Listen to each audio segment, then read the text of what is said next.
Discovery. Wild.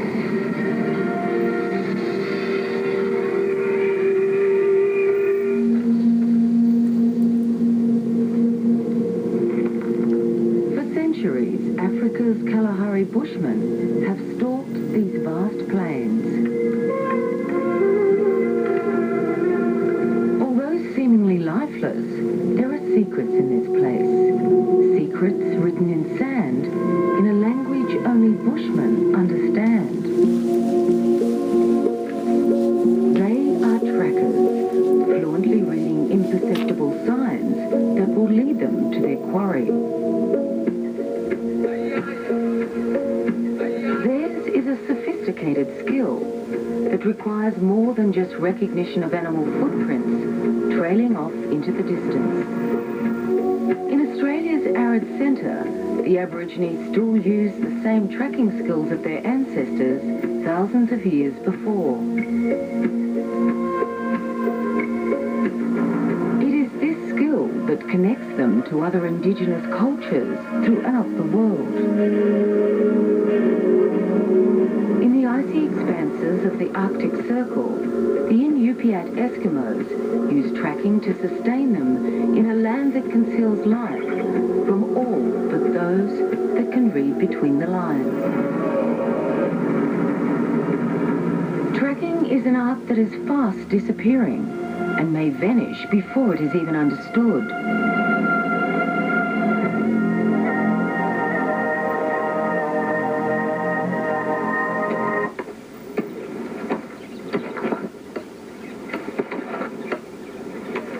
In this remote area of Africa's Kalahari, where tracking was both born and is now dying.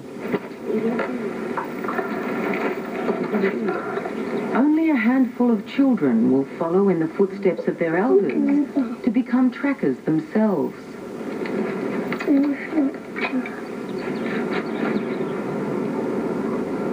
However, there is one man who has taken tracking from the realms of a cultural curiosity and dealt with it as a science.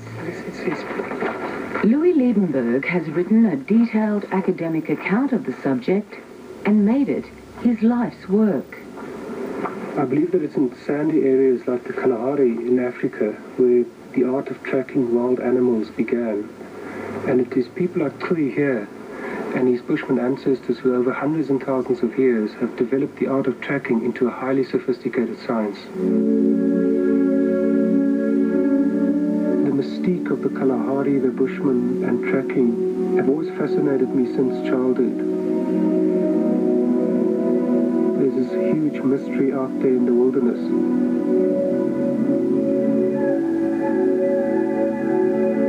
Footprints are obvious and easy to follow, but the subtleties and the variations can actually be quite complex.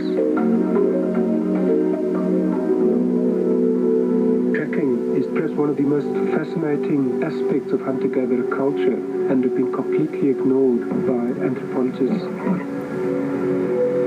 Most animals track mainly by scent, whereas humans track by intellect. The modern intellect evolved at a time when humans were still hunter-gatherers. That brain that evolved while we were hunter-gatherers is today capable of doing physics and mathematics.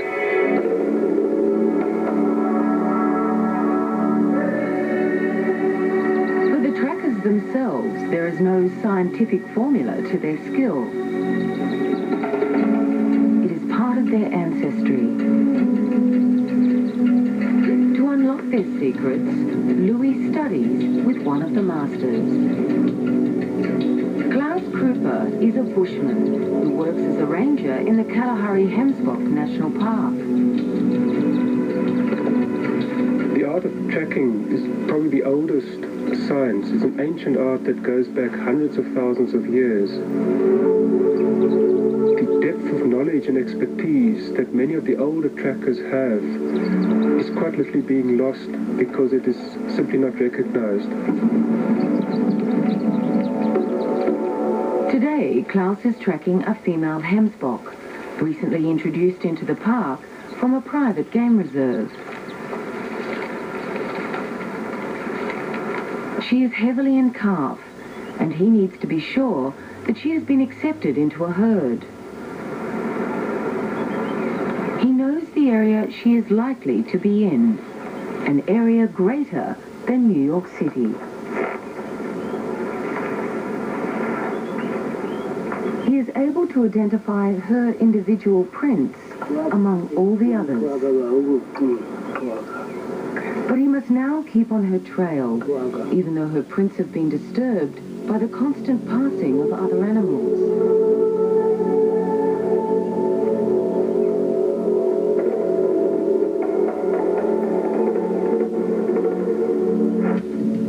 Amazingly, he is able to do this by reading all the signs of her presence.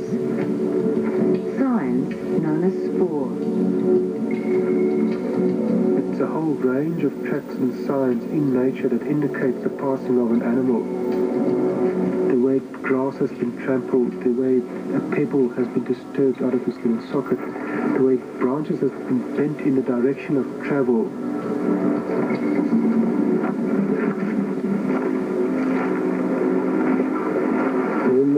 Klaus notices that the hemsbok was browsing here, and the withered leaves on the ground indicate that it was some hours ago.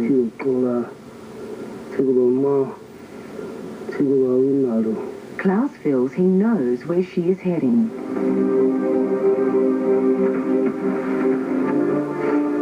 It's his intimate understanding of hemsbok behavior that enables him to predict the animal's next move. When you're tracking, you become so involved in that animal, you can almost feel that animal in your own body. In his imagination, Klaus becomes the animal he is tracking.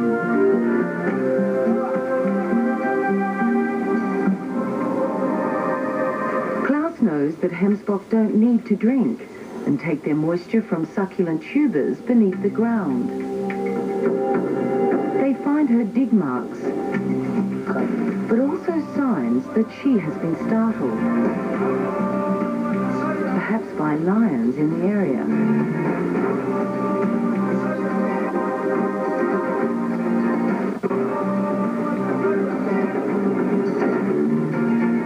Her prints are very fresh. Animals, they're always looking back in their own spoor.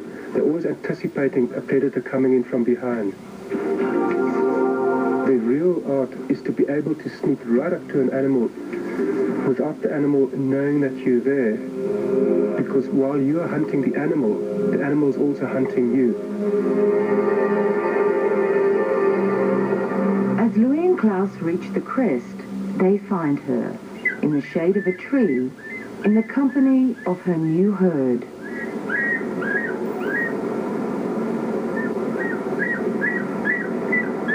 The calf has not yet arrived, and Klaus will continue tracking her in the days to come.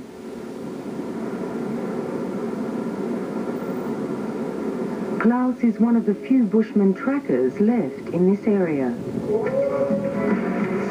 His ancestors would have hunted hemsbok here as a food source. Those that survived were forced to move into the Kalahari's marginal lands. Life is much tougher here. Even skilled hunters only average one large animal per month.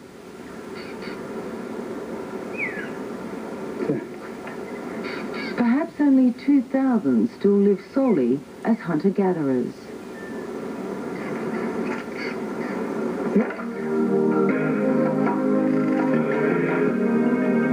Dio, one of the most highly regarded women in the region, is with her two nephews, while Neo travels with her baby.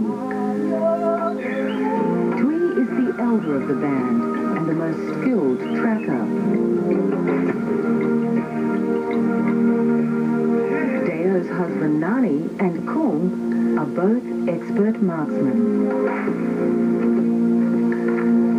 The men are returning to camp with no meat, so So for another night, they will eat only the bush vegetables that the women have gathered.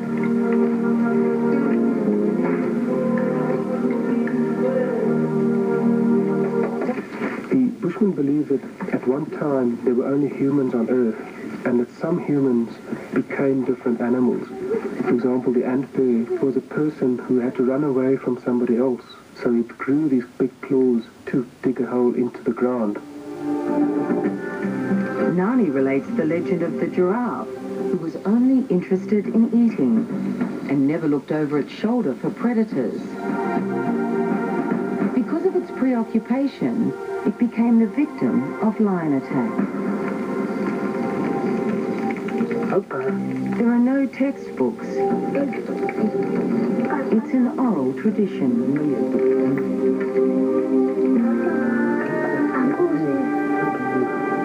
Storytelling is the very essence of the way information is transmitted from one generation to another.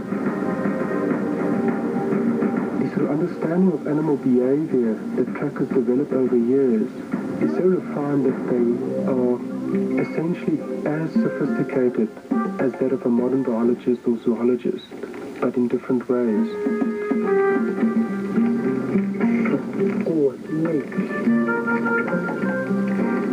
The apparent simplicity of their lifestyle belies its true sophistication.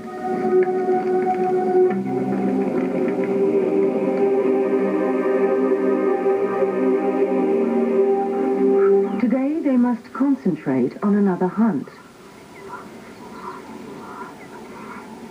While Tui prepares his arrow, there is one vital ingredient still needed to make it lethal. It's an extremely toxic poison produced by a parasite that lives within beetle larvae among the roots of a certain paperbark shrub. The cocoons must be handled with great care. The poison is deadly if it enters the bloodstream through scratches on the skin.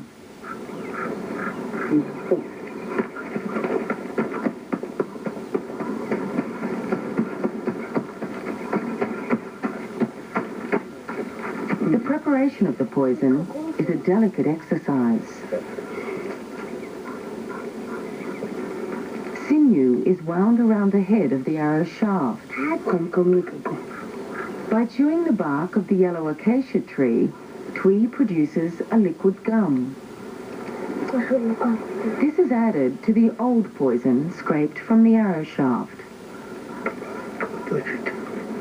Poison is never applied to the tip itself, in case they accidentally jab themselves.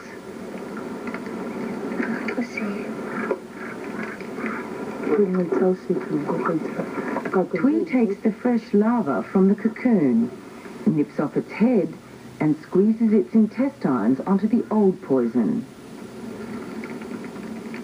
In this way, they continually renew the poison's potency. The arrow has now become as effective as a shotgun. But a skilled marksman is powerless without the skills of tracking.